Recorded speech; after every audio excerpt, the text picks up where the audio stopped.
Hello, good afternoon, everybody. My name is Isabella Altair, and I am the Program Coordinator for History at Maryland Humanities, which creates and supports bold experiences that explore and elevate our shared stories to connect people, enhance lives, and enrich communities. Since I told you who I am, I'd love to know who you are joining us and where you're coming from. So if you could drop in the chat your name, what organization you're affiliated with, and perhaps where you're located. So I'd like to thank you as you do that for coming to the Designing Culturally Inclusive Programming series, which focuses on strengthening nonprofit infrastructures and facilitating deep engagement on key topics so that the organizations can achieve lasting change. Throughout this series, we'll bring practitioners and scholars to help us engage with different themes: positionality, collaboration, inclusivity, power, decolonization, and programming. If you haven't been able to join us for our previous sessions, you can see all of those on our Maryland Humanities YouTube page. This series is part of the National Endowment for the Humanities Special Initiative, A More Perfect Union, which is designed to demonstrate and enhance the critical role the humanities play in our nation, while also supporting projects that will help Americans commemorate the 250th anniversary of the Declaration of Independence in 2026.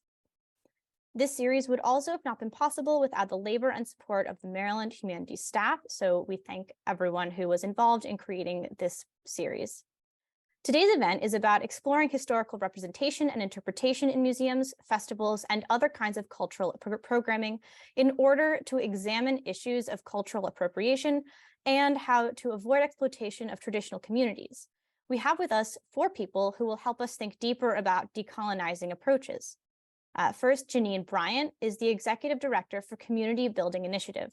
An advocate and catalyst for building community capacity since 2000, Janeen Bryant is an intersectional educator, facilitator, and community engagement consultant who has dedicated her work in museums to building capacity for empathetic museum spaces, programs, and experiences.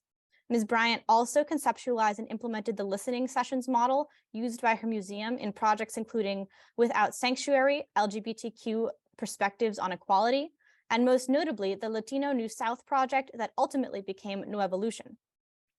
A dialogue facilitator and trainer, she continues to design differentiated curriculum and experiential learning activities to make social change history relevant and accessible to any learner. She collaborates broadly with museums and educational organizations to promote educational equity. Cinnamon Catlin-Legutko joined the Illinois State Museum as director in 2019. Previously, she was the director of the General Lew Wallace Study and Museum in Indiana, where she led the organization to the National Medal-Free Museum Service in 2008. She then serves as president and CEO of the Abbey Museum in Maine, where she co-led their decolonization initiative to ensure collaboration with the Wabanaki people. Cinnamon has served on numerous national and local boards, including the ASLH and AAM, and she's currently on the board of the Association of Midwest Museums. In 2016, she gave her first TED Talk, We Must Decolonize Our Museums, and is the author and editor of numerous publications, including Museum Administration 2.0 and the Small Museum Toolkit, and most recently, the Inclusive Museum Leader in 2021. Heather Miller is an enrolled citizen of the Wyandotte Nation. She graduated from Miami University with a Bachelor's of Philosophy and received her Master's in Native American Studies from Montana State University. Her career began working for Hope a Mountain in Montana, where she coordinated a program for Native nonprofit organizations to develop their capacity. She then worked in Washington with the Potlatch Fund in Colorado with the First Nations Development Institute, Native American foundations that work to strengthen the Native nonprofit sector. Most recently, she led Chicago's American Indian Center as their executive director. She's also provided cultural, organizational, and strategic planning consultant to nonprofit startups and tribal entities in Illinois and nationally, but being involved with her Tribal Cultural Center on their language revitalization is one of her favorite activities during her free time. And we also have with us Lucia Fabiani, who has for more than 20 years been working as a graphic facilitator and illustrator for international clients in Europe and abroad. Lucia uses her skills to help organizations along their change processes with a special attention for NGOs and topics around environment, education, and gender equality. And you'll be able to see her graphically illustrate our conversation today as we have it, which is very exciting. And of course, with us is Alexandra Sinaitis, the Maryland Humanities Director of Programming. who has created this wonderful series for us. So I'm now going to turn it over to Alexandra. Thank you so much, Isabella. Thank you so much for our wonderful panelists for joining us today to have this wonderful conversation. And also thank you for everyone for joining in. So what I'm going to be doing is that I'm going to start to set the stage, especially I know in terms of the series itself, that we have different people coming in who has different knowledge about what I would say about what decolonization is. And what I will do is I'm also going to put in the chat different definition that we have around decolonization. So the first one that I found was that it's from the dictionary, like decolonization may be defined as the active resistance against colonial powers, any shifting of power towards political, economic, educational, cultural, psychic independence and power that originate from a colonized nation's own indigenous culture. This process occurs politically and also applies to personal and societal psychic, cultural, political, agricultural, and educational deconstruction of colonial oppression. Then we also have Evie Tuck and Kay Wayne Young, who see decolonization doesn't have a synonym. It's not a substitute for human rights or social injustice. They are connected in various ways. Decolonization demands an indigenous framework and a centering of indigenous land, indigenous sovereignty, and indigenous way of thinking. With that said, I wanted to kind of like ask our panelists, Janeen, Cinnamon, Heather, with the term decolonization becoming such a buzzword, so everybody is saying decolonization, we're seeing decolonization everywhere. So how do you think about this particular concept? So I think this is kind of like how we want to set the stage today. I think that's such a wonderful question, and I'm really happy to get started. Typically, when I do start, I like to introduce myself in my own language. And so as an act of decolonization, I'm actually going to do that today. So, Kwe Omatero, Heather Miller Ijatsi, Onditatsi Equiati, Wanda Ajatute. So in English, what I just said is, hello, friends. My name is Heather Miller. I am member of the Wyandotte Nation, and I am coming here to you from Springfield, Illinois, and this is the homelands of many tribal nations, and so I am just super happy that I am allowed to be here in their space, and that I continually uphold, I try and uphold their ways of being and practices every day in this particular place that I'm in, and so I just thank them for allowing me to be here. So when I think of this word decolonization, it is definitely a hot button word. And so for me, as I did just introducing myself here, it's not so much this idea of decolonization, rather for me, it's a way to rematriate myself. So I say that because in my culture, we are a matrilineal culture, meaning we have our language system, our practices, our entire way of being is built around a matrilineal system rather than a patriarchal system. And so when I think about that, I don't actually like to think about decolonization because that is implying a patriarchal system as well. And so I like to think about ways of actually completely changing that word and thinking about what does it mean to actually come at this world from a female perspective, from an indigenous female perspective, and what does that look like? So rather than thinking about how do I change my perspective on colonization, it's really rethinking the way that I see the world from a female indigenous perspective, and how can the world fit in that female indigenous perspective. Thank you, Heather. Anybody else wants to chime in? Sure, I'll jump in. Hello, everyone. Cinnamon Catlin-Legutko at the Illinois State Museum. Proud to call Heather Miller my colleague at the ISM. And, decol is definitely a buzzword. I even shorten it, decol instead of decolonization. And I would argue that everything becomes a buzzword when there is no action, right? And that's what we really need to see. For me, decolonizing practices are all about ceding authority to Indigenous voice and control, making sure there's self-determination for Indigenous communities, oppressed communities, historically excluded communities, if you're thinking globally, whatever community that is definitely not in the dominant frame. And it's a divesting of power. And for me, decolonizing practices are really a partner to indigenizing spaces. It's a partner to diversity and inclusion strategies. It's not a substitute. When I talk about decolonization, I'm primarily talking about the situation in North America with colonization and the impacts and how museums scooped up the treasures and the bodies of the people who had been incredibly rung through atrocities and experienced genocide. So when I talk about it, I'm very specific to this part of the world, but I recognize that it resonates around the world as well. And I also just want to say that as a white person, decolonizing practices is something that allies can do best. I cannot indigenize a space, but I can dismantle, I can tear down, I can make way, I can be an accomplice and position wherever I can people who need to have priority voice. So I also think how we view decolonization aligns with how we sit in society and our identities. And there's a role for each of us in it. But at the end of the day, it truly stays as a buzzword if we don't take action. And that is the priority.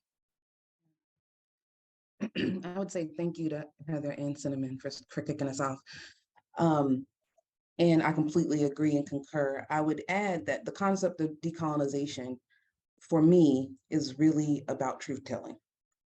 And I don't typically frame decolonization as a practice in rebuilding or in helping to restore, because it's really, to me, decolonization at the beginning and end is about truth telling. And what we do as a result of acknowledging decolonization is the practice and what we should be focused on. And I think there's some danger actually in centering settler colonial practice as the center of the word. So I appreciate Heather offering us a parallel understanding and a way to approach it. To me, this is about the intersection of truth and power, and being able to talk about the systems that we have aligned ourselves with, particularly when we look at colonial patterns. They exist around exploitation, oppression, displacement. And if we would like to answer that, then we'd have to do the opposite after we recognize ourselves in those spaces, which means we have to commit to being reflective and transparent and honest, and minimalizing hierarchy and finding other ways of knowing and honoring those ways of knowing. And so I'd like, even as we're having this conversation, I'll check my own self around how I'm approaching this topic, because I really want us to focus on, to Cinnamon's point, what are the actions that we should be employing if we're actually trying to decolonialize our spaces, and I would argue our mindsets and behaviors. So thank you. Well, thank you so much for this. I really appreciate those particular takes, because from what I'm hearing is that we have to go move beyond that particular buzzword. It is a practice, and that practice involves, from Heather's take, sort of being yourself, recognizing that in some of your culture, you already have some other practices, and you may not resonate the same way in terms of how you see and how you think about decolonization. But you also mentioned, like Janeen, that with decolonization itself, we also have to think about truth telling, especially a lot of the things around the colonial systems revolve around gender, around race, oppression, like you mentioned. And if we want to do something different, if we have to think about something different, then we have to, I would say, start, like you said, doing the opposite, or start rethinking what we have learned all these years. That may not be the right things that we actually have learned. But on that note, one thing I will do is I'm going to shift the conversation over to you, Janeen, because in a way, this is very broad. So you have a lot of people who are here and they have their organizations, and they say, okay, great, you have this concept that you're telling us, and I agree to it, right? But what does it look like, what you mentioned, in practice? How can we do this in practice? And each organization may have different sets of needs And their needs might be, some people might want to work on certain things over the other, and some people may have to start all over from scratch, right? Some people may have some strengths on some aspect. Some people may have some weaknesses that they have to work on, right? So on that particular note, I will say one of the questions actually I have for you is that museum itself can be a place where people from historically excluded groups are not included in that collection, or if they are included in the interpretation from this collection, or the interpretation from these collections have been done by Western scholars, for instance. So how can museums rethink the conception of their collections and narratives, I will say? So that's one thing we can actually start with. I think that's a great question, and I'm completely not going to answer it because as people were answering where they're coming from today, I noticed that it wasn't just museums. And so I noticed that we have a giving circle in the room, we have storytellers in the room, we have people who work with multiple sites in the room. And so I'm going to offer, Alexandra, if you don't mind, I'm going to offer a kind of a wider perspective on this process and framework that we have, because it's not just museums that have historically excluded groups, but it's museums that have made a practice of exploiting those excluded groups and using that exploitation to further their gain, to further their profile, to amplify their message. And I would offer that they have used those exploited artifacts, collections, and resources and voices of other people up until today, in the same way that we see in other sectors. And I actually think it does us some disservice to try to silo museums away as if they are especially vile, because we actually see it happening in almost every system sector that we touch, right? So I would offer that the framework for the westernized framework for how we think about collections, artifacts, interactions with the public, it really does require that we interrogate that framework. And so the existing framework teaches us to, and this is a high Western framework, and these are white supremacist values that I'm getting ready to call out. So, you know, you've probably heard these before if you're on the call. But if you are taught in a space, in a public school system that frames the learning through written word, and Heather said earlier, but I don't think while we were recording, was talking about the framework of who gets the honor of telling the story, whose history is centered in the work, and where has the value been placed. If you're not interrogating that hierarchical power in your learning structure from the get-go, then from the very start, you are creating a learning space that will endow those who are the oppressors. So that is, in the opposite of that, because I'm going to keep offering these things that we hold at the same time. The opposite of that is creating value in collaboration, in interrogation, and in critical analysis. And to ask yourself, what systems and structures are in place in my institution? And this could be any institution. What systems and structures are in my institution that either contribute to resetting the narrative and sharing control, or what systems and structures are preventing me from resetting the narrative and sharing control? And so when I think about that shifted frame, like I said, like the framework is flawed from the get-go, because we teach ourselves and then learn in that framework, and then we ask ourselves the questions inside of the framework, which is all based on colonial hierarchical power and the conception of ownership, complete ownership, not collective sharing, not collaboration. And if we shift that frame and we think about, as Bell Hooks says, the mutual enterprise of doing this work, it cannot be done by only one. You can't decolonize a system with only the oppressed fighting to decolonize. You can't decolonize a system with the oppressor only. Everybody has to be in the same frame. And we really have to uproot the idea that these things are separate. And so if we have the framework that our narratives are collective and that our narratives have value as a collective, then we begin to move in our power to shape a collective truth. And again, I get back to the truth there. So thank you. Thank you so much. I really appreciate the broadening of it. Because I do agree, this actually happened across the board, and because it happened across the board, sometimes we tend to forget that. So I really appreciate this. So I guess my questions for you is, So in a way, there is not a one-size-fits approach, right, to decolonization. But can you share some example that you've seen or you came across, or not, maybe some that are really great, or maybe some that you're seeing that this is not what someone should not be doing, that you actually have seen or that you have came across in terms of decolonizing project, of what actually had centered decolonization in their framework, project, and way of doing things. As you also mentioned about the collective, because it's a very different way, a different system when we are taught to be individualistic.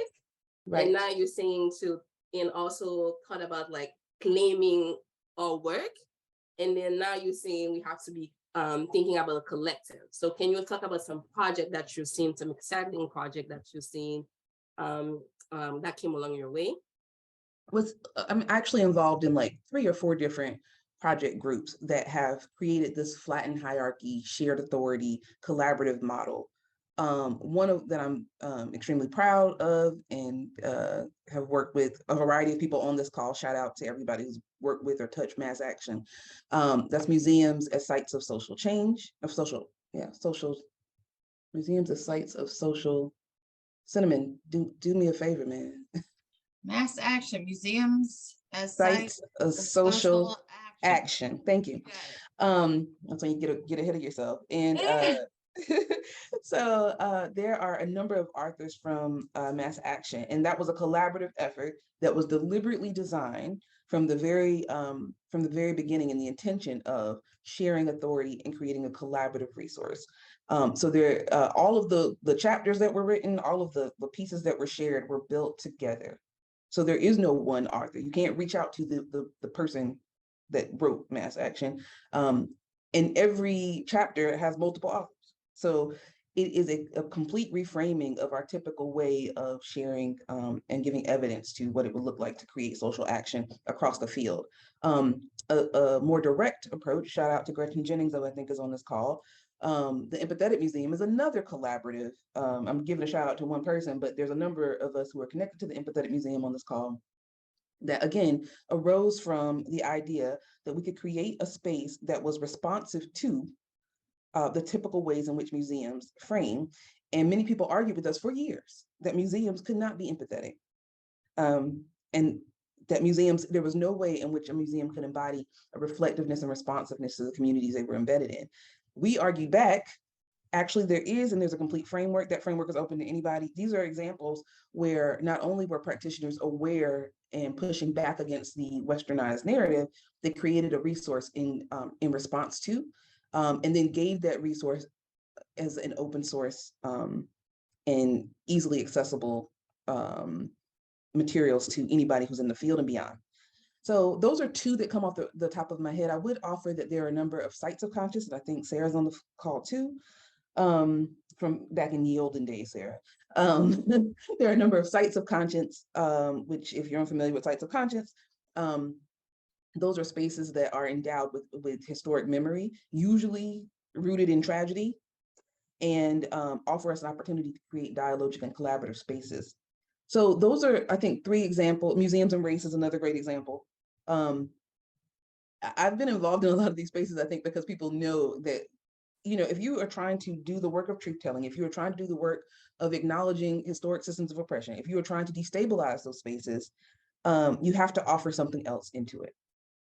I think a lot of times people are like, burn it down. If we're burning it down and we don't have anything to replace it, we're not nourishing our generations. And so I think about what I'm offering, and I don't mind burning, but I do need to replant. So that's part of the process. Thank you so much, Janeen, for your take and also for the suggestions that you actually provided. So what I will do is I'm going to shift it over to Cinnamon, and then after I'm going to talk to Heather. So the question actually I have for you, Cinnamon, drawing from what Janeen actually mentioned. So in a way, you have a lot of, because you mentioned about reexamining practices, right? So what trainings or learning should leaders itself from different organizations, from different fields consider, in your view, in your opinion? A lot of training is the simple answer. in my journey, had to realize, and I know the year and the date almost, it was 2012 when I realized that everything I had learned, I needed to unlearn. I needed to recode my understandings, and I needed to invest my time if I wanted to be a museum leader who thinks and works inclusively, a museum leader who wants to develop relationships with tribal communities to change museum work. I had to change myself first. And I always say that to colleagues and museum leaders, where do I begin? And it begins with self-awareness, self-diagnosis. What's going on with you? Do you understand how white you are? Is usually the first question. And really getting comfortable with your whiteness. Now, not all leaders, of course, are white, but the vast majority of the museum field are, and the vast majority of museum workers are white. So in that white dominant space, it really requires a rethinking and reworking of who we are. And one of the things that we did when I was at the Abbey Museum in Bar Harbor, Maine, and this is a museum whose mission is completely focused on building relationships with tribal communities, is to become a learning institution. So that meant the board and the staff were in lockstep, learning together, reading articles, having guest speakers for board meetings, having special workshops. We engaged in the course of my 10 years there, 3 different sessions on facilitated dialogue to make sure we knew how to have difficult conversations with audiences as well as with each other around issues of race and oppression, power and privilege, and along with it, the better understanding of decolonization. So we had to become a learning institution, and that's what I tell people: find a way to insert learning everywhere. You can certainly find pathways to formal training, but you don't have to start there. I mean, basic reading circles will take you far. There's so much to read. I often, when I'm being flipped with people, I'll say, hey, crack a book. Let's start there. There's plenty of things for you to read, and find a discussion partner or create a group at work. Janeen already referred to mass action. There are great examples where institutions have used that tool to open conversations and start making goals for their institutions for change around inclusion and decolonization or whatever is on their menu. But it does require some kind of assessment of your institution too, as well as yourself. So when I start to talk about formal training, I've done that full spectrum of the informal to the formal, and I stay in that cycle as a leader, and I encourage my colleagues to do the same. When I was at the Abbey, that formal training took the shape of engaging in facilitated dialogue training, but then digging deeper into really intensive anti-racism training, servant leadership training. We did, when I came to the ISM, we picked up with facilitated dialogue, but we also have mandated state training around diversity inclusion that's been transformative for the workforce. But we also do an inclusion assessment. It's one of the early things we did, was to really look at the institution in the mirror and say what our goals are and incorporate those into action steps. So you really can't get to some of that deep analysis, I think, until you do that self-analysis personally and then institutionally, and it requires the informal to the formal, and it requires that to become daily work. It's not a one and done situation. So every day I've got something I'm engaging in to deepen my relearning, my unlearning. So there's a lot out there, and I'm always happy to follow up with folks if they want specifics about where to get training, but it's not invisible. It's there for you. Thank you so much for this, Cinnamon. So in a way, you talk about thinking about the work internally. You have to start with the internal work first, and that can be from yourself. That also thinking about the organization itself. But what about externally, right? So let's say you're an organization, you've done the work internally. A lot of workers, employees have looked at this, or you have done the training and so on. So if you want to create reciprocal relationship, right, with local communities, how do you do this? Especially there's a history of mistrust, right? So how do you start, right? Once you've done tackle number 1, how do you go about looking at number 2 or expanding how you build your reciprocal relationship with different communities?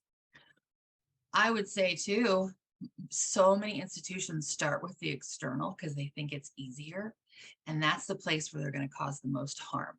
It's like stomping on daisies sometimes, you know, if you don't have that internal skill set, if you haven't built your cultural competency, if you are not entering a space with humility, you're going to cause so much damage when working with community groups. And I see it over and over and over again.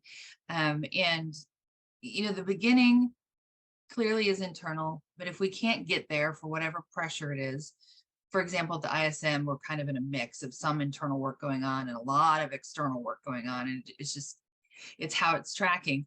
It's critical to, in any beginning relationship, to listen deeply for needs that might be expressed and co-build solutions.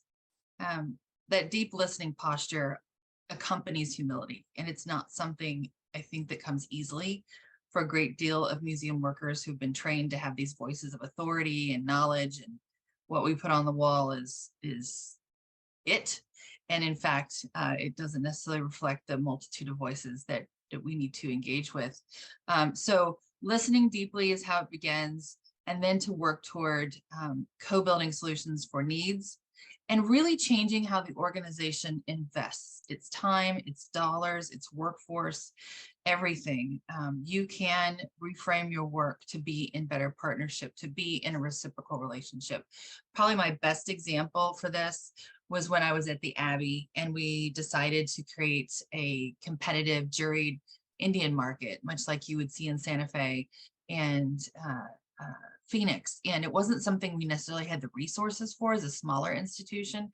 How do you suddenly decide to produce this gigantic event? Well, we did it very carefully. We stair-stepped our way in. We raised a ton of money, but we also shifted where we were spending our money. And we didn't come to that market because we thought it would be cool. We came to the market because Wabanaki artists over and over and over again were begging us. I mean, literally, why can't you do this? We're winning prizes out west. Nobody here in the Northeast is seeing us and our work. We're invisible here. Make us visible. And Bar Harbor is one of the most expensive places to produce an event, but it's also highly trafficked. Use your resources, Abby. So we did. And through strategic planning, we changed the budget. We changed everything and invested. And that came through deep listening, relationship building, and making that commitment and carrying it through. You know, and then there's other things, of course, in this realm of reciprocity, making sure that what you do in your conversations are not extractive, making sure that you are compensating people for their time, making sure you're aware of the nature of tribal work. Tribal folks who work for their communities are so busy, and it is, it's offensive for you to trot in there and think, hey, I'm here, it's time to talk to me. No, you need to plan ahead. You need to make sure that you are truly worthy of being on their agenda. But just understanding the nature of tribal work is critical, and who speaks for a tribe and who doesn't. Those are really careful political maneuvers you need to understand. And making sure you have those regular moments for guidance. That was something I valued a great deal as I built my personal relationships in Indian country, really making sure I could be vulnerable and check in and receive feedback when I made a mistake. And there were so many mistakes, and I continue to make mistakes. But making sure I stay vulnerable and receptive in those moments of guidance will also help you build that reciprocity. Because at the end of the day, you're building a relationship. You're building a proximity to a community that has had no reason to trust you, has had no reason to exchange with you because of constant disappointment. So start slowly and do it with agreed upon expectations. Thank you so much, Cinnamon, for your perspective about listening to the needs of people and also changing how the organization actually do work, like their practices as well. So I want to shift it over to Heather, because I think your perspective on this would be very interesting, especially for the fact that you may have like a lot of organizations that are reaching out to you. So what do you recommend, like when an organization decides to reach out, for instance, to Indigenous group, because obviously there is not one group, there are different groups and stuff. So what would you recommend? Like, what tool would you recommend to organization for identifying gaps and barriers in their work with Indigenous communities, or if there is no tools? So what are the tips that you can actually provide, and how people can do it better, I would say, especially given the history. Yeah, I think I think for this question, this is a great question. What kind of tools can folks use to work with Indigenous communities? I think that the first thing that we need to realize, and I'm going to frame my comments around my experience just here in the U.S. and as a tribal person. So when I'm talking about working in and with tribal communities, and specifically, Indigenous communities based here in the U.S., one of the things that I first and foremost come to the table with is that everybody's different. Everybody's in a completely different place, and there's no real rubric or specific way to go in and say, okay, well, here I am, I'm at X nation, and I know that I have to come in and bring my lemonade and bring a gift, or do these XYZ steps, and then at the end of the day the relationship is going to be perfect. Doesn't work like that, because everybody's different. Everybody has a different way of being in relationship, and they also have different priorities. So I think that when the first thing that we can do to just reset ourselves is first ask, well, are we working with Indigenous people? Are we working with tribal people?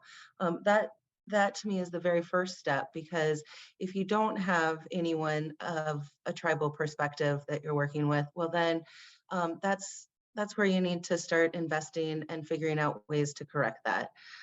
Figure out whose land you're on. So that's the very first step. We know that here in the United States, all of this is Indigenous land, all of this is Native land. And so when we start from that perspective, that means, well, who are those folks who would have called this particular area home? Who are those people that we need to build a relationship with? For us here in Illinois, it gets a little complicated just because we don't have any federally recognized tribal nations that have property or have land here. And so we've got to do a little research. We've got to go back and figure out, first of all, why are there no tribal nations here? What is the meaning behind all of that? And then who's the right person to contact? Who's the right group to go to? Oftentimes you're looking at tribal nations that are, as Cinnamon said, has already been alluded to on this call, that are completely overwhelmed and overworked. And remember, these are nations that we're talking about. These are nations that we're dealing with. We also need to reset our perspective when we start thinking about working with tribal communities, just because these are nations. We're coming at this and saying, we'd like to work with like the US, or we'd like to work with France, or we'd like to work with Russia. That's the equivalent of what we're saying when you say that you want to work with a tribal nation. It's that level. So they have their own systems of government. They have their own ways of taking care of their people and their communities, creating their own infrastructure and their own economic resources. And so when you shift your own perspective in terms of thinking about working with those communities, then it helps you maybe flesh out a little bit more about who in particular or what in particular you're looking to do. So let's say you want to work on a clean water project. Well, maybe that would be a good place to look at some environmental work. Oftentimes tribal nations have an environmental impact area of work. And so those would be the folks that you would want to reach out to and contact. A lot of times when folks say, oh, I'm going to work with a tribal nation, they just automatically reach out to a tribal chief or a chairman or a chairwoman or a leader in a position. And oftentimes they're not the person that you're going to receive any kind of help or work with. And so if you sit down and actually take a little bit of time to, first of all, rethink this perspective in terms of working with a tribal nation, that's first, but then figure out what it is that you actually want to accomplish, then you might actually find the right people. Take the time to do the research, do your own research. That's so important. Once you start researching these tribal nations that you want to work with, you'll find the intricacies, the amazing work that they're doing. You'll find how vast their services lie, how many different opportunities they're creating for their own people, as well as their communities that surround them. So, they're creating their own infrastructure, their own economies, not only for their own nation, for their own citizens, but then for their neighbors, for their citizens around them. And so when we think about that perspective, it just opens up this way of how we build relationships and who we build relationships with.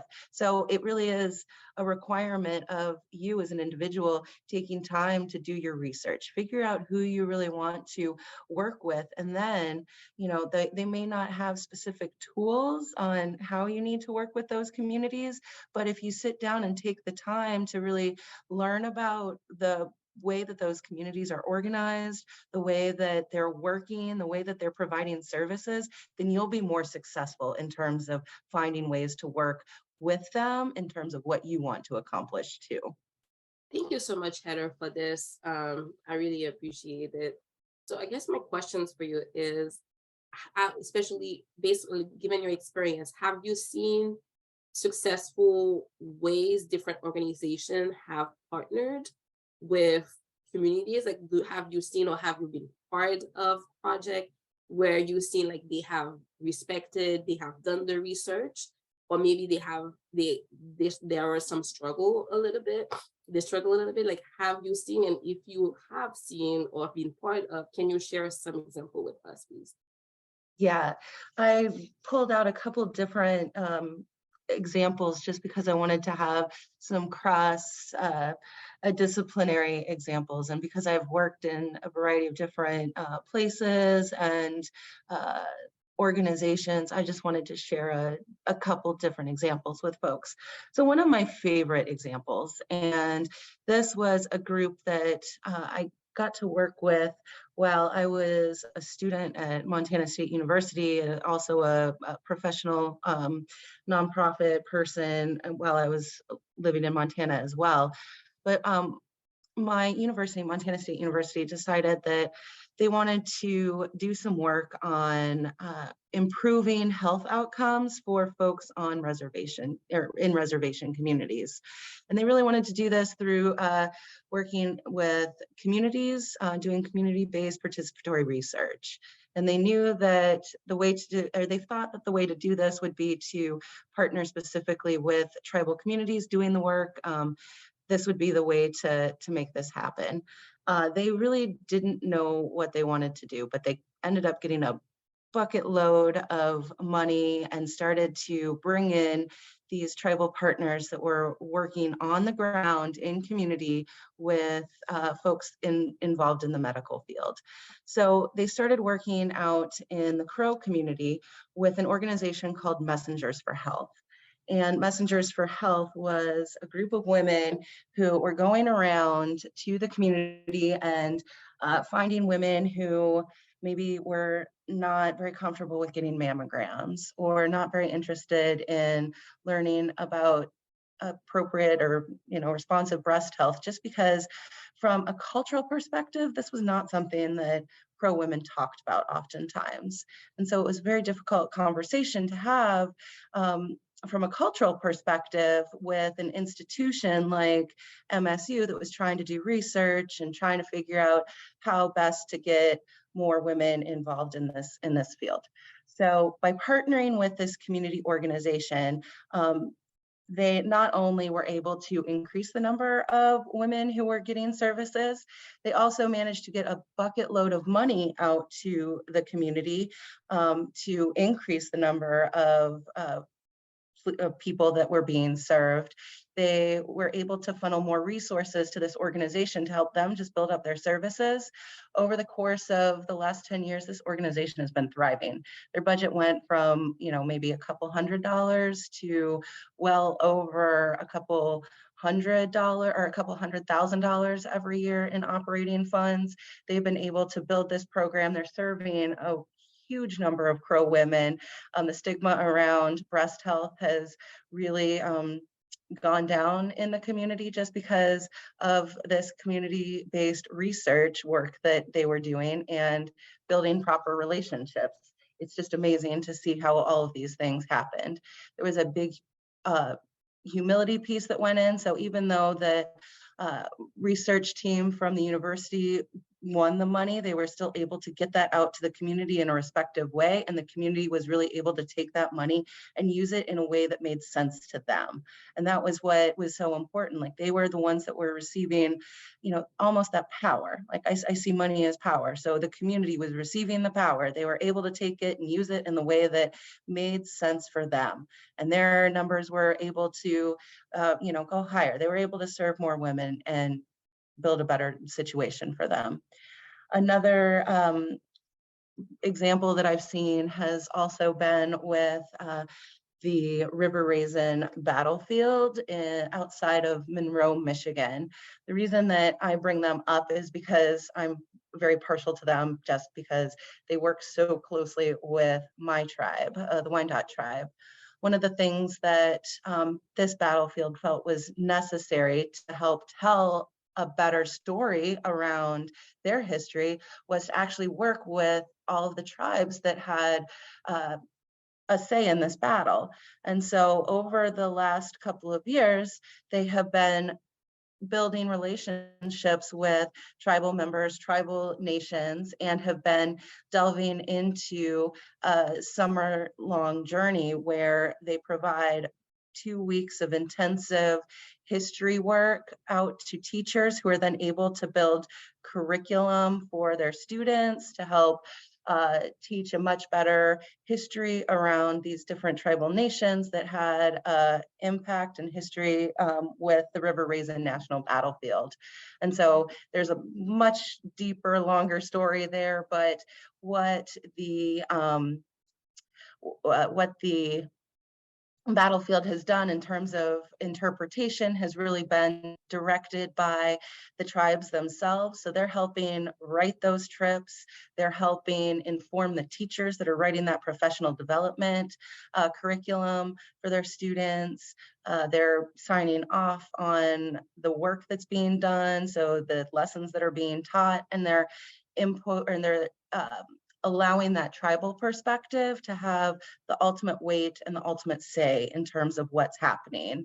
All of this work is being funded through the River Raisin National Battlefield, so all of their partnerships with tribes are fully funded, so tribes don't have to pay out of their pocket for any of this work. So again, the history is being taken into account and rewritten for the battlefield itself, but yet all of the tribes are being able to be included and are benefiting because of the way that they're reinterpreting and adding to their history program. So those are the two quick examples that I wanted to share with everyone.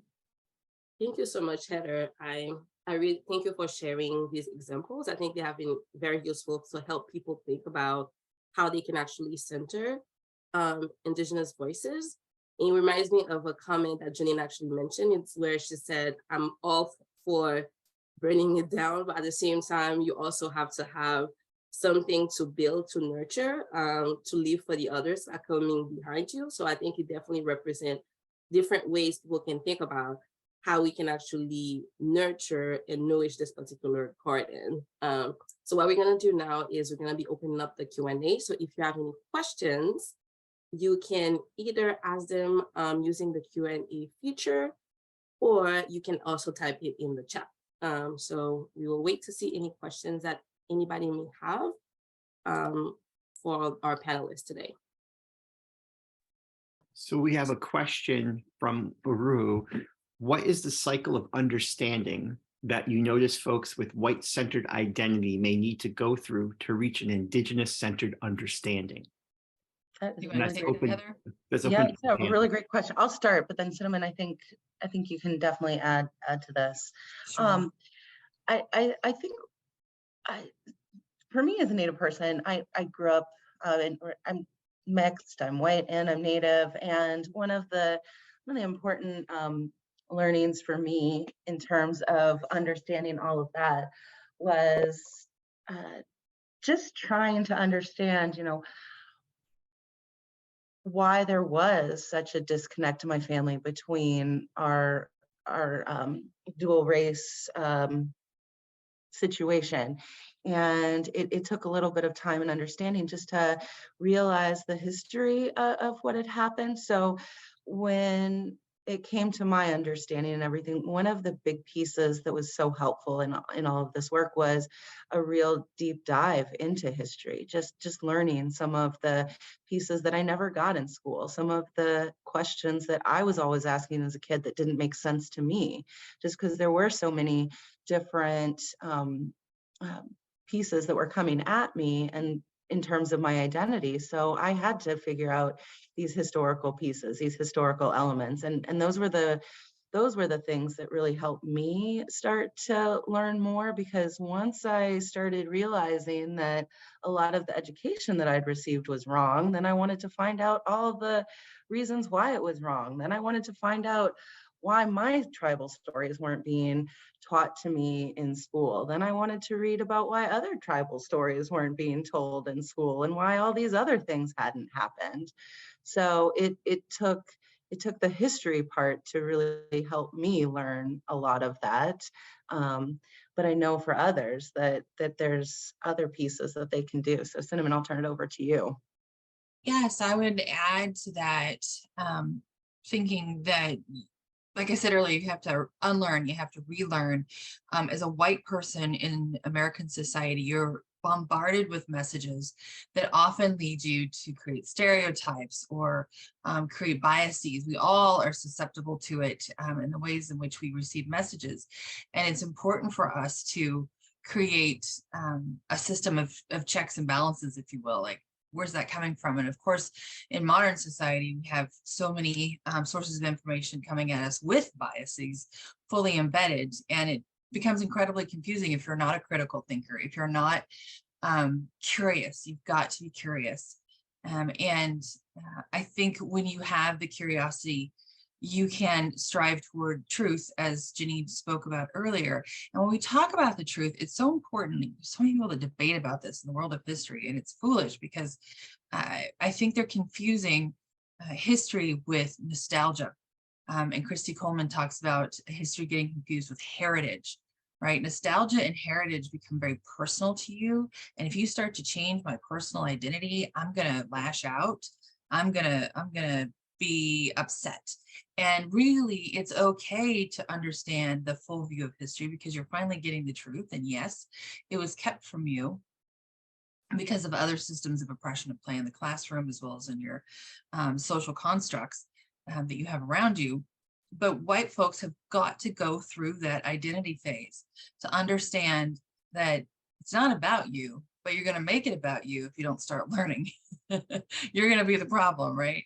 And I think that walking through fire, walking through vulnerability, having those really desperate moments of realization and catching yourself in that, because one of the dangers that we find with white folks is they learn something that they didn't know, and they start this pattern of white guilt, which is fully unacceptable. I cannot abide by white guilt. I have no space for it because no, you didn't do it, but your predecessors did, and you benefit from what happened. Your goal today is to make sure it doesn't continue. So folks with white guilt often want to go to apologize to a person of color. I'm so sorry. I mean, we saw it all the time at the Abbey. People just crying, I didn't know, and they wanted to talk to a Native person, and that becomes about them. The white person has recentered themselves in the narrative all over again. So I'll stop there, but it's important to just say that it's the learning and it's the self-awareness that's critical to this process. We have another question. It says, how do you find participants? Are they leaders in the community and are they well known? Who leads discussions? What group leads the group? I know this is always an issue in terms of representation and who has the right to speak for the community itself. Could you speak a little bit to that point? Heather, you probably got a better sense of this. I have my view, but I know you've got a more in-depth view. That is definitely a good question. I appreciate all the people or all the pieces of this question as well. So how do you find participants? You know, are they leaders in the community, and are they well known? Kind of want to start there.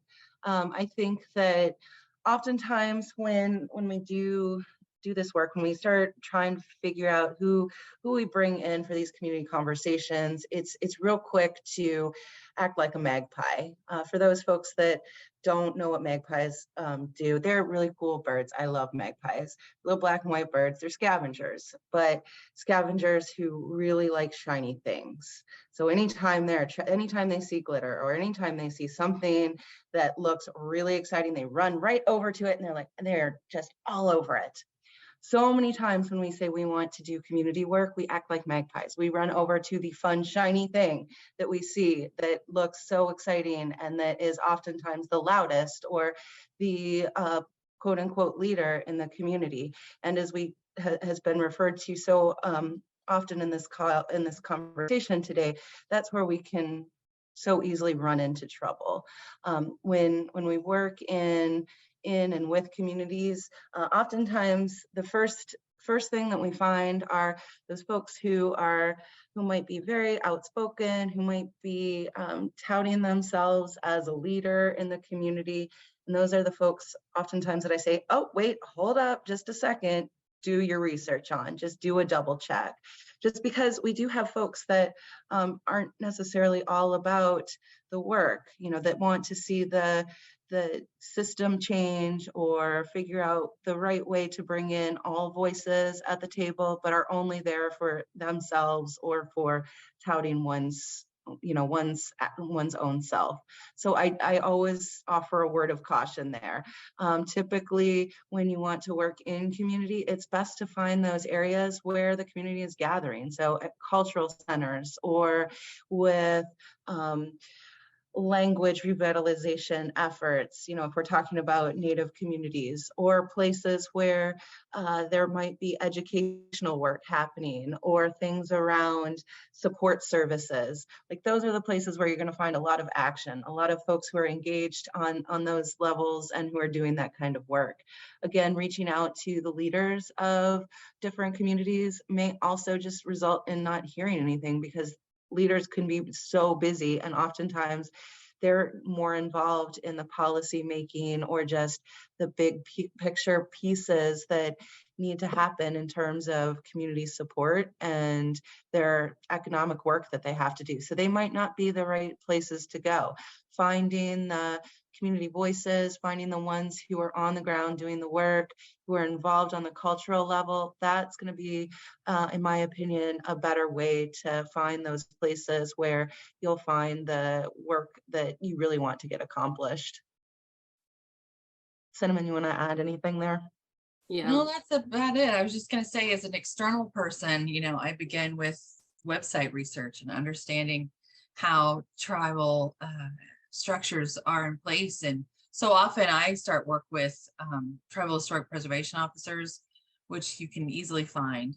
But for the work that we did at the Abbey, some of our primary contacts were the artists, because we were so focused on Indigenous art and art forms. And so at least in Wabanaki communities, accomplished artists were very much designated to speak for the creativity of the communities. So it's that deep listening again, and really not, like you said, being the magpie and seeing the full spectrum and full understanding of how the nation is working to get rolling, and ask the question, am I speaking to the right person? Should I speak to somebody else? It's okay to be curious in those moments, and you will get connected as you need to. Thank you so much, Cinnamon, Heather, and also Janeen, who actually had to leave, for joining us for this wonderful conversation. I do think it definitely helped people understand what decolonization means from a broader perspective, but decolonization also can be localized, should be localized, and it can actually mean different things, and it can involve different practices, way of doing things. And I also like the fact that we definitely touch upon what organization can actually do internally to reflect internally in terms of putting this into practice, and also how they should be thinking about it externally, and also how they can interact with Indigenous communities, and what are the best ways, best practices for doing this. Obviously, there is not one size fits all model because everybody has different needs, but at least having this in mind, being humble, being a listener can definitely help building and foster these particular kind of relationships. On that note, I thank everyone for joining us today, Cinnamon, Heather, and Janeen for agreeing to be part of this conversation, Isabella for introducing us, Rob for actually monitoring the questions, and also everybody that decided to join today's conversation. We really appreciate it, and we will see you at our last event, which will be on December 16th. And we'll send information and all the resources that have been shared. We will send an email with some of the resources that you can actually have to help you think through your knowledge about decolonization. Thank you so much, everyone. Thank you. Teacher May, thank you.